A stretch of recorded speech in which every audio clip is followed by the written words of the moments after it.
welcome to the Global Treasures Podcast. I'm Abigail Vacca. And I'm Keith Berthium. We're two travelers with a passion for exploring World Heritage Sites. What makes the concept of World Heritage Sites so unique is the idea that these places belong to all people, no matter where they physically live. We'll spend each episode exploring the history, travel tips, and so much more. There are 1,199 sites across the world, with more being added every year. We'll be releasing episodes in the order by year the sites were originally added to the list, starting with the first group in 1978. So with the introduction out of the way, let's get going. If you would like to support the show, you can subscribe at Apple Podcasts, Spotify, or wherever you get your podcasts. And please feel free to leave us a review. In this episode, Keith and I will be introducing you to Yellowstone National Park. Yellowstone was originally established in 1872 and incorporated into the UNESCO World Heritage Site List in 1978. Yellowstone covers almost 3,500 square miles and sits in 3 different states: Wyoming, Montana, and Idaho. Brought forth by the 42nd Congress of the United States and signed into law by President Ulysses S. Grant on March 1st in 1872, Yellowstone Park is widely held to be the first national park in the world. It is 2.2 million acres, larger than both the area of the states of Rhode Island or even Delaware. The park represents a fully intact ecosystem with lakes, forests, rivers, canyons, mountain ranges, grassland, and some of the most active hydrothermal sites on the planet.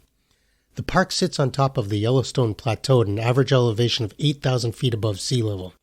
The highest point of the park is atop Eagle Peak at a whopping 11,358 feet, and the lowest point is still almost a mile above sea level at 5,282 feet. The park is bounded on almost all sides by magnificent mountains that are part of the Rocky Mountain Range. Yellowstone National Park has one of the world's largest petrified forests, which are trees that were long ago buried by ash and soil, which transformed into minerals. Within the park, there are 290 waterfalls, 3 deep canyons that have been cut by rivers over the last 640,000 years, and one of the largest high-elevation lakes in North America. In 1898, the famous naturalist John Muir described the park as follows. However orderly your excursions are aimless, again and again amidst the calmest, stillest scenery, you will be brought to a standstill, hushed and awe-stricken before phenomena wholly new to you. Boiling springs and huge deep pools of the purest green and azure water, thousands of them, are plashing and heaving in these high, cool mountains as if a fierce furnace fire were burning beneath each one of them. And 100 geysers, white torrents of boiling water and steam, like inverted waterfalls, are ever and anon rushing up out of the hot, black underworld. The park also sits over the Yellowstone caldera, which is the largest supervolcano on the continent. Even though this volcano is now considered dormant, it has erupted with unimaginable force several times over the past 2 million years. Lava flows and rocks from these eruptions cover most of the land of Yellowstone. The continental divide of North America runs diagonally through the park, which separates the Pacific Ocean and the Atlantic Ocean water drainages. On one side of the park, water eventually makes its way hundreds of miles west to the Pacific Ocean, while just a little bit away, water on the eastern side of the park will eventually end up hundreds of miles away in the Atlantic Ocean. The park has the headwaters of the Yellowstone River, which gave the park its name. This river has created the Grand Canyon of the Yellowstone River. And speaking of water, Yellowstone Park has magnificent geothermal areas that boast half of the world's active geysers, including one of the most famous, Old Faithful. I think based on what you've heard over the last few minutes, covering the history of this park is going to be a massive undertaking. We had to be careful to choose the most significant parts, or this episode would have turned into a mini-series. So I'll get started about 11,000 years ago. Native Americans have lived in the Yellowstone region for at least 11,000 years, hunting and fishing the region. Evidence of this has been uncovered by many archaeological missions. Even the construction of the post office in Gardner, Montana in the 1950s uncovered an obsidian point of Clovis origin that was dated to at least 11,000 years ago. Wait, back up. What does that mean? Obsidian what? Yeah, let me explain that a little bit. So this Clovis culture of Native Americans used obsidian found in the park to make cutting tools and weapons.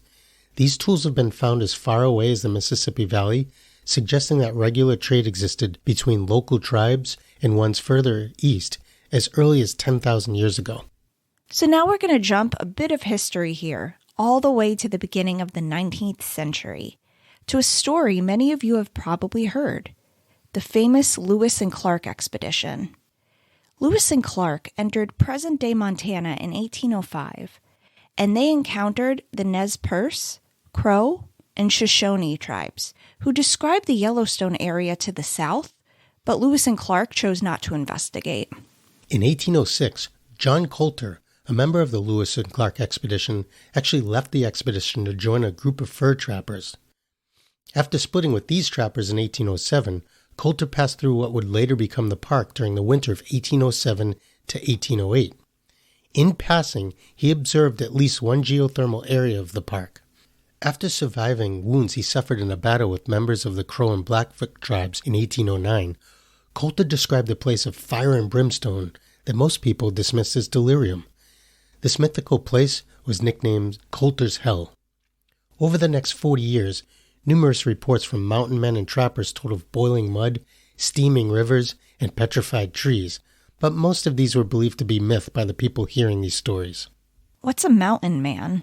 Yeah, so a mountain man was an American explorer who lives in the wilderness and makes his living from hunting and trapping in the West. Got it. Not how I want to make my living. In an 1856 exploration, mountain man Jim Bridger reported seeing boiling springs, sprouting water, mountain glass, and yellow rock. Jim, however, was known to be a spinner of yarns, so very few people believed him. Aside from the mountain men during the early to mid-19th century, organized exploration didn't begin until the late 1860s, as the American Civil War hampered organized expeditions. The first detailed expedition to enter this area was the Cook-Folsom-Peterson expedition of 1869, which had 3 privately funded explorers. The party followed the Yellowstone River all the way to the Yellowstone Lake. They kept a detailed journal, and as a result of these notes, a party of Montana residents organized the Washburn-Langford-Doane expedition in 1870. This expedition was headed by Henry Washburn and included Nathaniel P. Langford, who would later become known as National Park Langford. They spent about 6 months exploring the region, collecting specimens, and naming interesting sites. Shortly after returning from this expedition, a Montana author and lawyer named Cornelius Hedges, who had been part of the team, proposed that this region should be set aside and protected as a national park. He wrote detailed articles for newspapers between 1870 and 1871, which helped support his cause. A lot of others were pushing the same message at this time as well. In 1871, Ferdinand V. Hayden was able to explore the region with governmental sponsorship. His team compiled a comprehensive report of the region that included photographs by William Henry Jackson and paintings by Thomas Moran, many of which have become very famous. This detailed information caused the U.S. Congress to withdraw this region from public land auction. On March 1, 1872, the U.S. Congress approved the Act of Dedication of the park.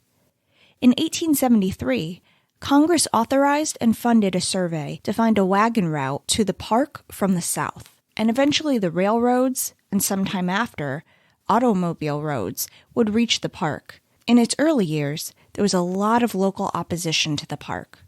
Some people were worried that the park would hamper the regional economy because of the strict rules. Local entrepreneurs spoke about reducing the size of the park so that hunting, mining, and logging could be developed. Numerous bills were entered into Congress by Montana representatives that sought to minimize the size of the park, but none of these bills were successful. After the park was formed, the administration originally fell under the U.S. Department of the Interior, and Nathaniel Langford was appointed the park's first superintendent in 1872. He served for 5 years, but was denied a salary, funding, or even staff. This meant that he obviously lacked the means to improve the land, protect the park, or have legal methods to enforce any of that protection.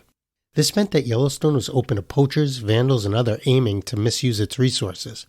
An 1872 report to the Secretary of the Interior outlined these problems and also correctly predicted that Yellowstone would become a major international attraction, and so deserved full governmental support.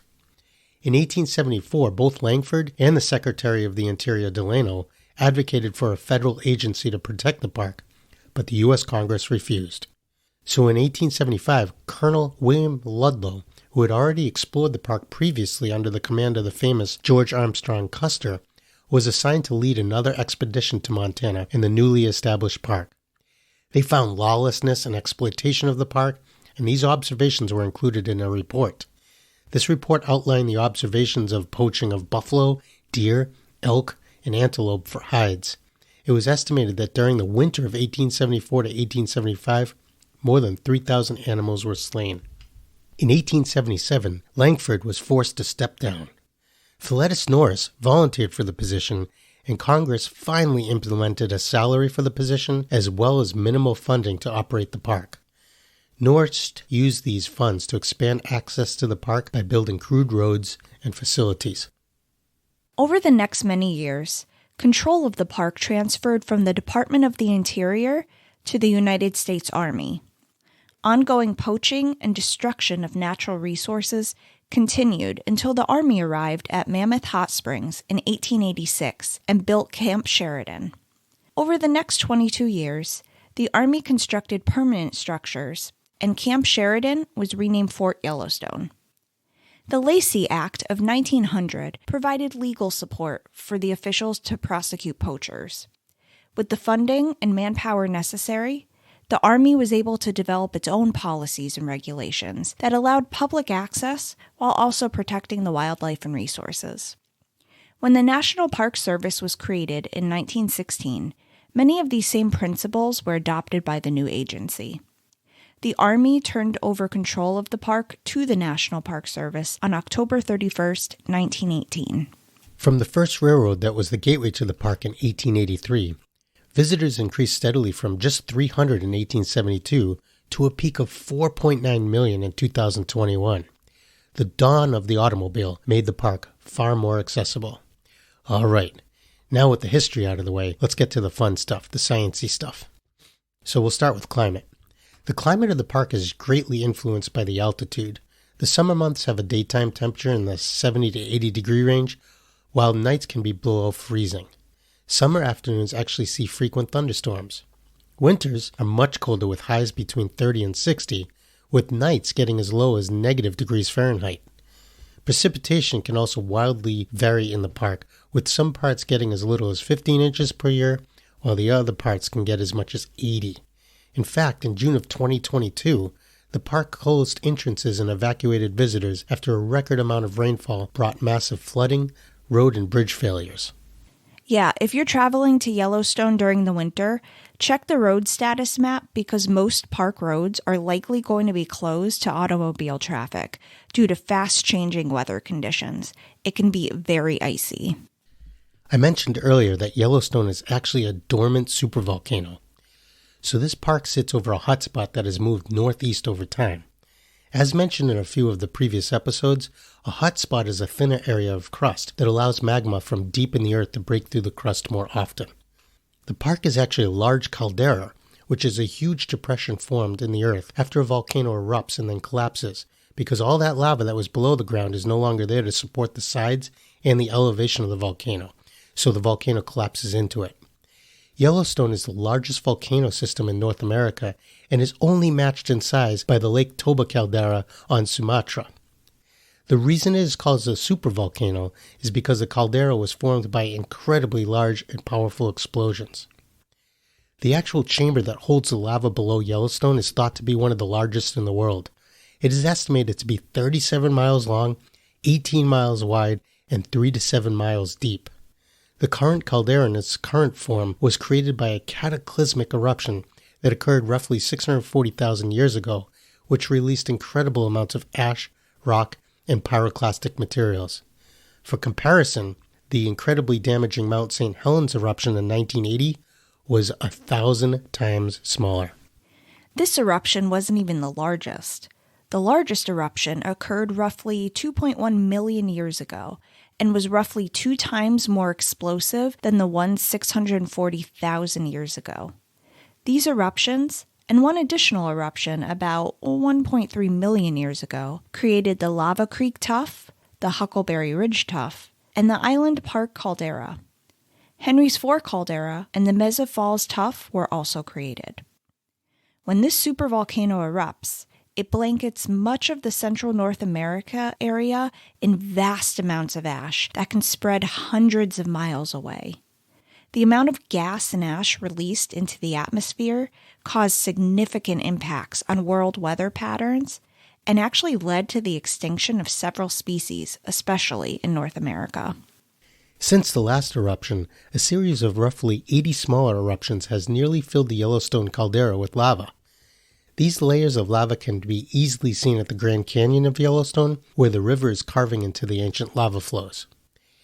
The time between the last 3 eruptions has ranged between 600 and 800,000 years, so it would seem that the volcano is due to erupt again, but since there are such a small number of events to measure from, we can't really use these cycles to accurately predict the next eruption.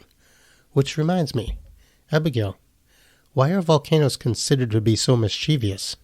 I don't know. Because they're erupt to no good. Ugh.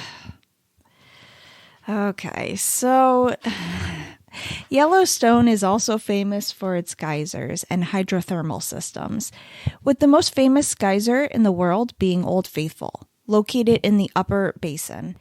However, there are a ton of other famous geysers as well.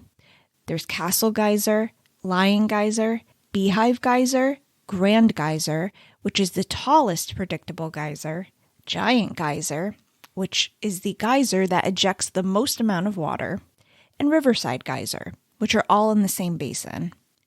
The tallest geyser in the world is also located in Yellowstone, and it's called Steamboat Geyser. In 2011, a study was completed that identified at least 1,283 geysers that have erupted in Yellowstone. Of these, only about 465 of them are active in any given year. There are hydrothermal features that go beyond geysers as well. There are hot springs, mud pots, and fumaroles, which is an opening in the ground near a volcano in which hot, sulfurous gases emerge. Yellowstone boasts over 10,000 of these features.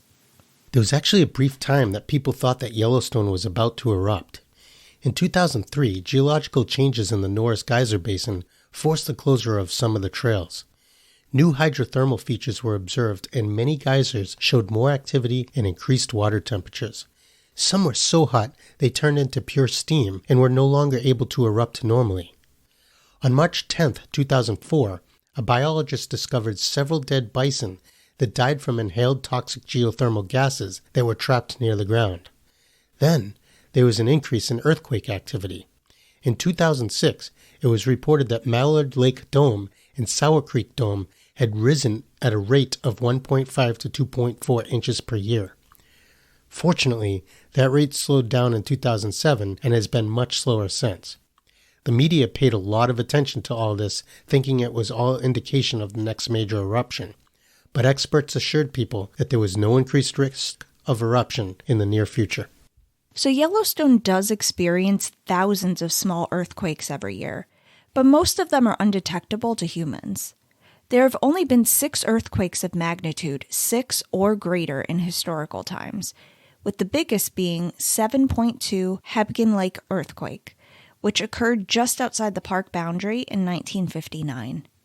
This triggered a huge landslide that caused a partial dam failure on Hebgen Lake. Downstream, the sediment from the slide caused a natural dam and created a new lake known as Earthquake Lake. 28 people lost their lives, and property damage was extensive. The quake caused some geysers in the park to erupt. Large cracks formed that emitted steam, and some hot springs that were clear turned muddy. Commonly, there are swarms of earthquakes that can be between 250 and 3,000 earthquakes in a short amount of time. So Yellowstone National Park is the gem of the 31,250 square mile Greater Yellowstone ecosystem, which is a region that includes the Grand Teton National Park as well as adjacent national forests and expansive wilderness areas. The ecosystem is the largest remaining continuous stretch of mostly undeveloped pristine land in the contiguous United States and is considered to be the world's largest intact ecosystem in the northern temperate zone. Much of the original faunal and floral species to inhabit the region when the first explorers entered the region can still be found there.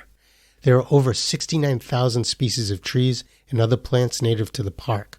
Another 470 of those are considered to be exotic and are non-native. There are almost 60 species of mammals, 300 species of birds, and 18 species of fish as well. Even the hot waters hold weird life forms. Bacteria form mats of shapes, consisting of trillions of individual bacterium. These are some of the most primitive life forms on Earth. Flies and other arthropods live on the mats, even in the middle of the bitterly cold winters. Initially, it was thought that the bacteria gained sustenance only from the sulfur, but in 2005, researchers found that some of the species use molecular hydrogen. One of the visitors' favorites, the Yellowstone bison herd, is the largest public herd of bison in the United States. Bison once numbered between 30 and 60 million in North America, and Yellowstone remains one of their last strongholds. The number of bison in the park was at a low of 50 in 1902 to roughly 6,000 now.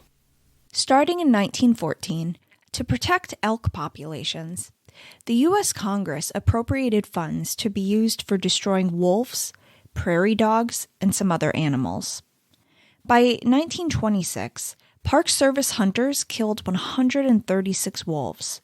Gradually, they were all but eliminated from the park. In the passing of the Endangered Species Act of 1973, the wolf was one of the first mammals listed. Once the wolves were gone, the coyote became the park's top predator. Since coyotes aren't big enough to take down large animals, the lack of the apex predator led to a massive rise in lame and sick large animals. By the 1990s, the government reversed its view of wolves. Wolves were then imported from Canada and reintroduced to the park. At the time of this recording, there are now 10 wolf packs with an average size of between 11 and 12 wolves each.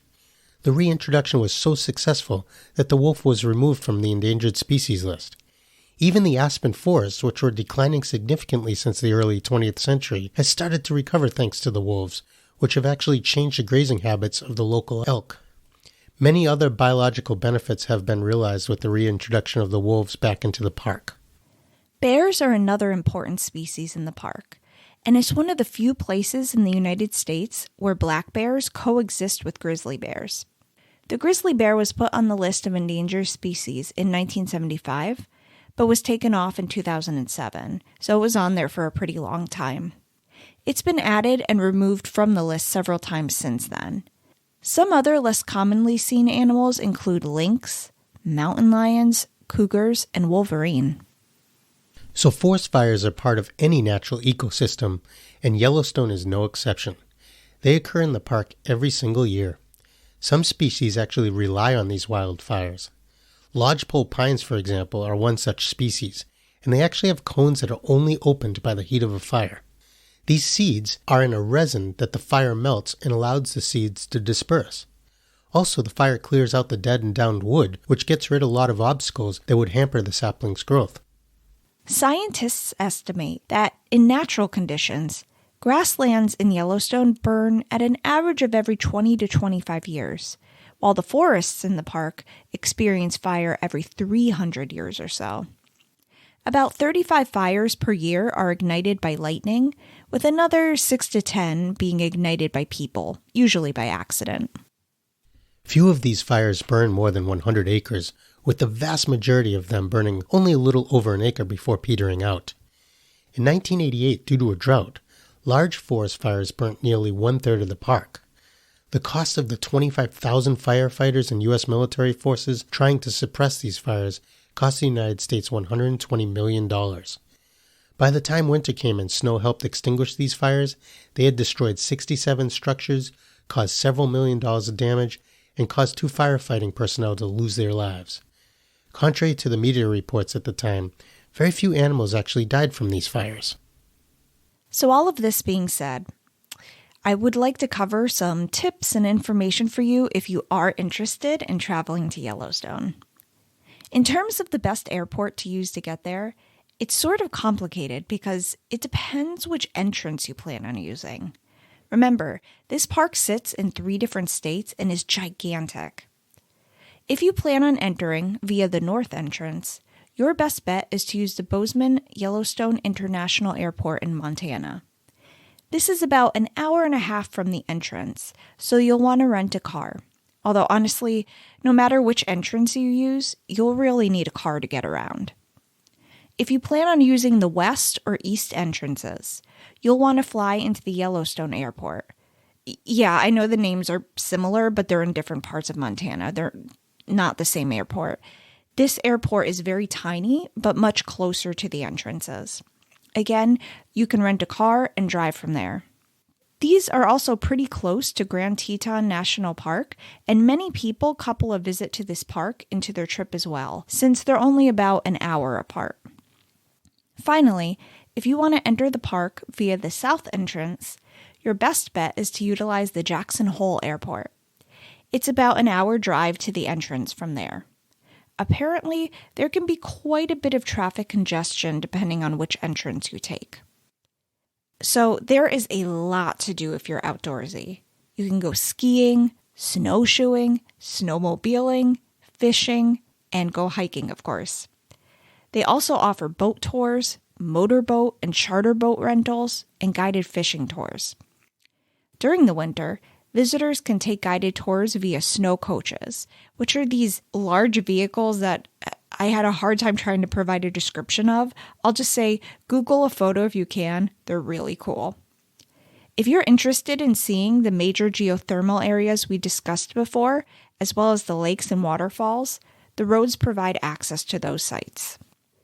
So I'm sure there are places to stay in the park with roughly 4 million visitors a year. Are there also museums or restaurants, things like that? Yes and yes. So there are 9 lodges in the park and 12 campgrounds with a nightly fee. Although the campgrounds aren't open during the winter as of this recording, but they even have a gas station within the park, visitor center, warming huts, and gift shops. The website and app have hours for the stores and restaurants, so I recommend downloading the NPS app. It has interactive maps, predictions for when geysers are going to erupt, and the nice thing is you can download all of this offline to look at, which is great since a lot of the park doesn't have Wi-Fi, or the areas that do, it's pretty spotty. So as mentioned before, the park has a ton of wildlife. I know that photographers love this park for that reason.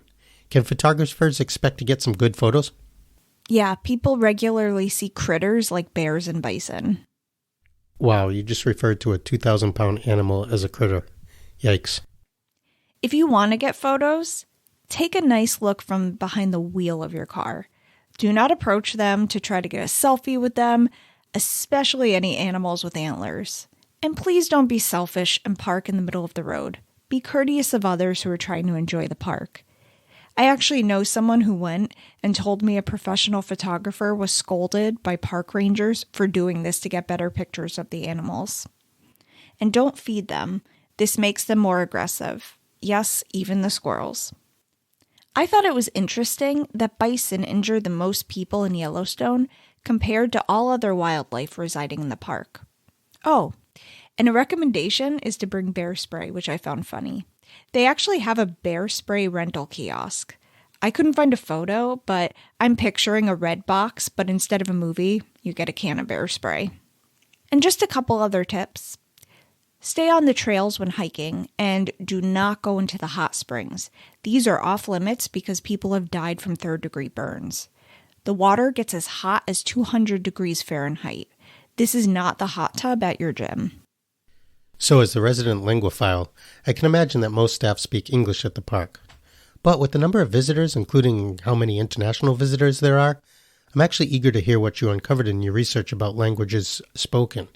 You said in our pre-recording work that you found something cool related to that. Yes, and a big kudos to the park rangers who are unsung heroes in this country as far as I'm concerned. The park actually obtained a grant at one point that enabled them to hire seasonal help that spoke Mandarin, Hebrew, French, Spanish, Polish, and other languages as well. So if you speak a language other than English, the park may be able to accommodate you. That's fantastic to hear. So we said earlier that almost 4 million people visit the park per year.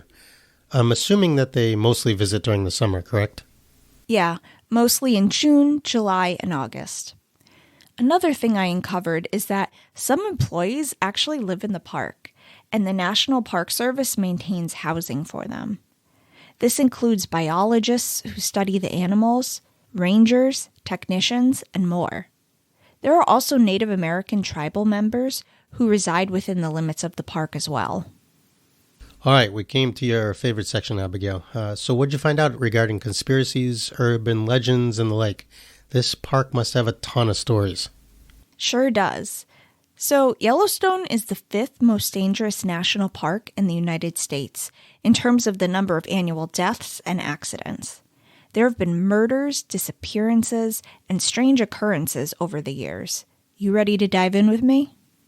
Of course, I know you love this stuff. I'm actually surprised you don't host a true crime podcast. All right, I've got my popcorn. Let's get into it. Okay, let's start with the murders that have occurred within the park. There are so many stories I could talk about, but I'm going to take you all the way back to 1889 with the first most notable murder. I'm going to tell you about a woman named Margaret Trishman. Margaret was known to suffer from serious mental health issues, having been in mental hospitals many times over the years. After her latest stay, she was released back to her family, and within days ended up killing her oldest son. She chased her other children around the house with a weapon before being apprehended. And rather than go to another institution or jail, she took her own life in the Yellowstone River, and her body was never found. And then there are all of the disappearances. There are at least 29 plus unsolved missing persons cases dating back to the 1950s within Yellowstone. Statistics are limited because national parks don't have a database for missing persons. And I think the most interesting missing persons case I came across was one that's more recent. I'm going to tell you about Stuart Isaac, who went missing in 2010. He was living in Maryland and wasn't known for being a nature enthusiast or as the type who regularly went hiking. However, seemingly on a whim, he decided to drive from Maryland to Yellowstone Park, which, if I did my math right, is about a 30-hour drive. He left a note for his family, and it seems like he spent about 2 weeks at Yellowstone. Do we know what he was doing in Yellowstone? No clue, but while he was there, he reached out to a friend by phone. And calling a friend, of course, is not strange in itself, except he called at 3:30 in the morning, and Isaac stayed on the phone with this person for 2 hours. The friend said nothing seemed off with his demeanor, though. And then another 2 days went by without anyone hearing from him. It was only realized he was missing when an officer discovered his Lexus parked about 8 miles from Old Faithful Geyser in Wyoming, with the keys still inside the car. And what's strange is where he parked didn't have any hiking trails or really anything of interest in the area, so I parked there. Air and land searches were conducted, but they didn't uncover anything, and still not a trace has been found to this day. There is an information line for the U.S. Park Police that you can call or text if you have information about this case or any other missing persons case within Yellowstone Park. Yeah, well, as I said in the last episode, don't hike alone. I think the next thing on my list is even creepier. Animals have been known to just spontaneously drop dead in the park. There's a spot called Death Gulch, which has become the graveyard for animal remains. There have been clusters of dead bison and bears that have been found in this area. But what makes this strange is that they all die at the same time. There were no markings as evidence that they were attacked by other animals either. Scientists investigated and discovered that large amounts of carbon dioxide carbon monoxide, and hydrogen sulfide killed the animals because this area is at the intersection of 3 major faults with 30 geysers and hot springs. So as a result, this area has high temperatures and lots of toxic gases. Okay, then the piece de resistance, there are the hauntings. So there's this gorgeous log inn called Old Faithful Inn, which is a historic landmark and happens to be one of the biggest log-style structures in the entire world.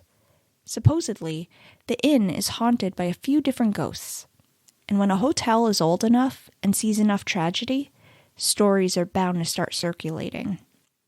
The first is of a bride who was murdered on her honeymoon. Someone who stayed in the room that the bride was killed in claims she woke up in the middle of the night to see a ghost hovering over the bed, dressed in late 1800s attire. Housekeeping staff also claim they've seen things move on their own. Others claim they've seen a ghost, which may be a gentleman named Charles Phillips. He was a ranger who worked at Old Faithful in the 1920s. He passed away after accidentally eating water hemlock, which is poisonous. Apparently, he confused it with wild parsnips and died a violent, traumatic death. So is it merely a trick of the light? Or are these ghosts still wandering the halls of the place they spent their last days on Earth? Ooh, that's creepy. So let's wrap up today by talking about the issues and challenges that are faced trying to preserve this park. What'd you find out? So you touched on it a bit before. Yellowstone National Park is one of North America's largest sanctuaries for rare plant and animal life. Yellowstone has specific legislation providing congressional direction regarding the primary purposes of the park. The park was placed on the list of World Heritage and Danger Sites from 1995 to 2003 due to the effects of tourism, infection of wildlife, and issues with invasive species. The grizzly bear is one of the world's most intensively studied and best understood bear populations due to being able to study them in their natural ecosystem within Yellowstone. This research has led to a greater understanding of the interdependence of ecosystem relationships. Another thing unique to Yellowstone is that all of the wildlife that was originally found pre-European contact can still be found, meaning they haven't gone extinct. However, going back to the grizzly bears, for example, they've been killed or had their habitats destroyed due to timber harvesting, road building, mining, and more. One positive note is that in the 1990s, the gray wolf was considered to be fully restored, which means that the steps they took to improve the quality of the habitat worked. Park management carefully monitors the number of visitors and offers educational programs to help people appreciate the wildlife and how their actions directly affect the animals and environment. Steps that you can take to support their work include making sure that you clean up the trash at your campsite before you leave. Respectfully utilizing the park will ensure that all of us, the public, can continue to access the park into the future. Thank you for listening to the Global Treasures podcast. You can also check us out on YouTube and TikTok. See you next time for the beginning of Season 2.